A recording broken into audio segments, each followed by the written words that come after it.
Bueno, en la clase de hoy vamos a resolver un circuito electroneumático, o sea, va a controlar actuadores por medio de válvulas que están controladas eléctricamente. Eh, Aquí en el ejemplo que vemos tenemos un desplazamiento de cajas. Lo primero que podemos observar abajo es el actuador A, que va a ser el encargado de elevar cajas, va a ser el primero que avance. En la siguiente operación el actuador B va a desplazar las cajas por la rampa. Posteriormente, el actuador A va a desplazarse retornando, esperando una caja nueva, y posteriormente regresa el actuador B. La secuencia quedaría algo así: avanza A, avanza B, retrocede A, retrocede B.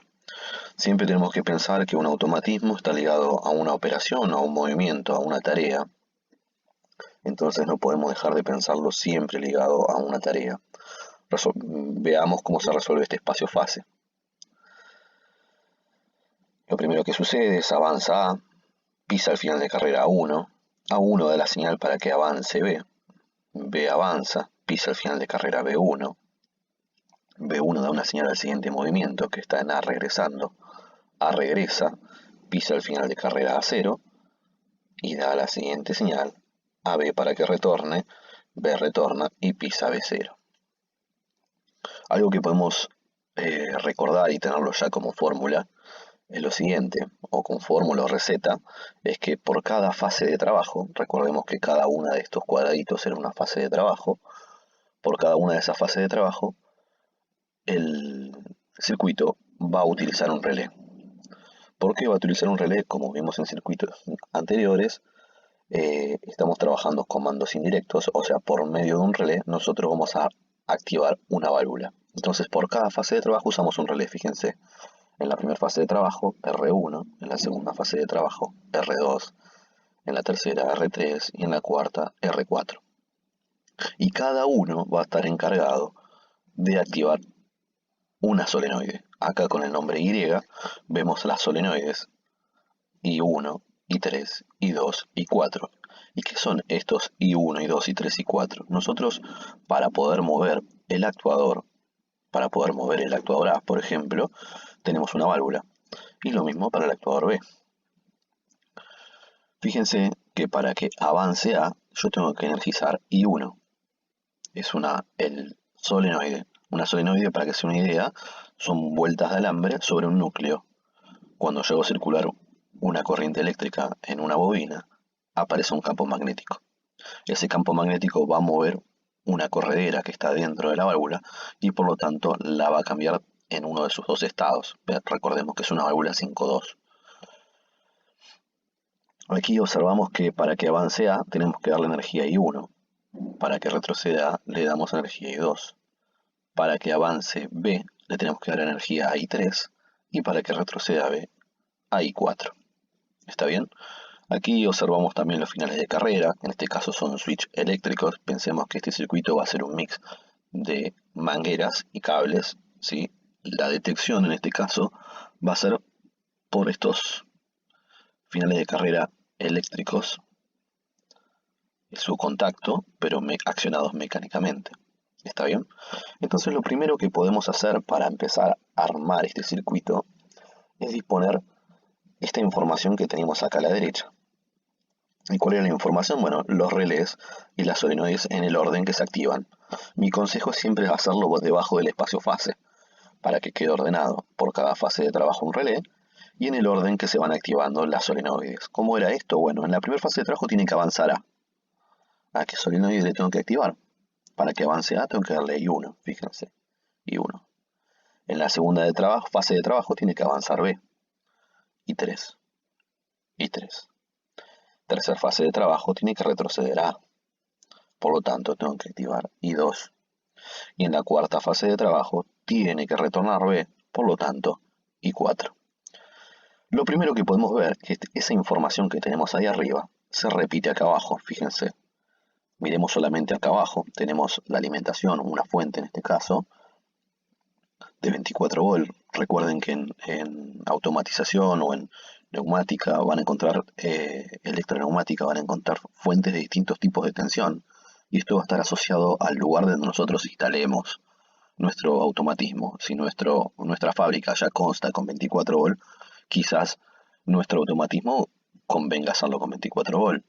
Pero si nuestra industria está trabajando con 110, con 48, está bien, con distintos valores de tensión, nosotros vamos a adaptar nuestro circuito a los valores de tensión que trabaja nuestra fábrica. Ahora yo tomé como ejemplo los 24 volt.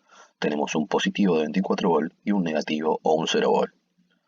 Fijémonos lo siguiente: R1, R2, R3 y R4. Fíjense que los puse exactamente en orden: R1, R2, R3 y R4. ¿Qué nombre les puse ahí? Bueno, nosotros si agarramos el relé, el nombre que se le da a la bobina del relé es A1 y A2. Entonces puse los relés en orden con los nombres que usualmente nosotros encontramos en los bornes donde nosotros atornillamos los cables, que son estos que están acá. De un lado lo conecté a negativo y el otro lado lo dejé exactamente abierto. Y después puse las solenoides también en el orden que aparecen, para que avance A, para que avance B, para que retroceda A y para que retroceda B. Y 1, y 3, y 2, y 4. Y ahora habría que empezar a hacer el circuito neumático. Eléctrico va, no neumático. El neumático es el que está resuelto aquí arriba. Lo primero que tenemos que ver, ¿quién es el último final de carrera? Esa pregunta tenemos que hacerla exactamente igual porque es un método intuitivo, lo estamos resolviendo en base a la intuición. La primera fase de trabajo tengo que hacer avanzar A, pero está asociada siempre a un emisor de señal. En este caso es el B0, es un final de carrera B0, que dice cuando nuestro actuador está en posición de reposo, cuando está adentro, cuando está iniciando. ¿Quiénes son? El final de carrera B0 en serie con el pulsador de marcha. Esos dos van a ser los encargados de activar el relé número 1. Fíjense, el pulsador de marcha en serie con B0 van a activar el relé número 1 y el relé número 1 va a activar I1, que va a hacer avanzar A. ¿Sí? Esa información la podemos escribir directamente mirando este circuito. Cuando prima el pulsador de marcha y esté pisado B0, se va a activar R1. ¿Dónde tenemos el contacto de R1 acá arriba? Fíjense, R1, R2, R3, R4, también en orden. R1 tiene que hacer activar a I1. Fíjense quién está aquí abajo. I1. ¿Sí? Entonces avanzó A. Cuando avanza A, pisa el final de carrera A1. Miremos el espacio fase. Cuando avanza A, pisa el final de carrera A1. Por lo tanto,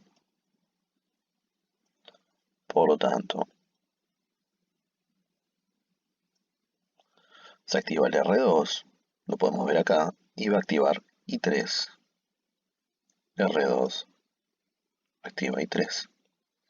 Por lo tanto, avanza B. Cuando avanza B, pisa el final de carrera B1. B1 va a hacer retroceder a A. Fíjense. B1 activa R3 y hace retroceder a A. B1 activa R3 y hace retroceder a la actuadora. Y por último, cuando A retroceda, nosotros tenemos que pensar que va a pisar el final de carrera A0, ¿sí? Porque cuando A retrocede, pisa el switch, el contactito este de A0. Si vemos el espacio fase también vemos la misma información. Cuando A retrocede, pisa el final de carrera A0. Cuando A retrocede, pisa el final de carrera A0 y va a activar el siguiente relé.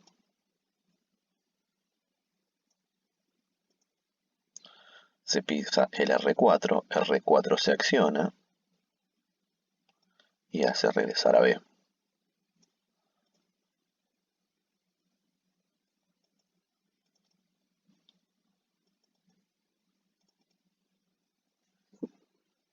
¿Cómo ponemos los finales de carrera? Vamos a pasar en limpio toda esta información. Lo primero que hacemos es poner los relés en el orden que aparecen, R1, R2, R3, R4.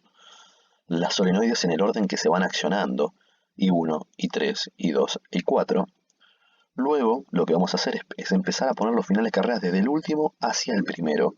El último que aparece es el B0 en serie con el pulsador de marcha. Fíjense, B0 en serie con el pulsador de marcha.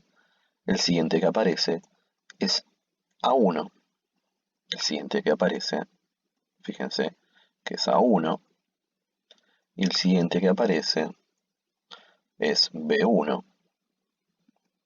El siguiente que aparece es B1. Y el último es A0. El último A0. Cada uno de estos va a estar unido al preaccionador, en este caso el relé, y el contacto del relé va a ser el encargado de accionar nuestra potencia, en este caso las solenoides. Esta información yo la pasé en limpio, en este pequeño machete, le podemos decir. Ponemos el pulsador de marcha en serie con B0, va a activar R1, R1 va a activar a I1, ¿sí? En este caso cuando yo pongo R1 sería también es el contacto. Acuérdense que este circuito que estamos viendo es un funcional, y si bien recordamos, un funcional se dibuja en función de cada una de sus partes. Cada una de sus partes cumple una función. Entonces, las, los gráficos, los símbolos, se explotan, o sea, se separan para dibujarse según su función.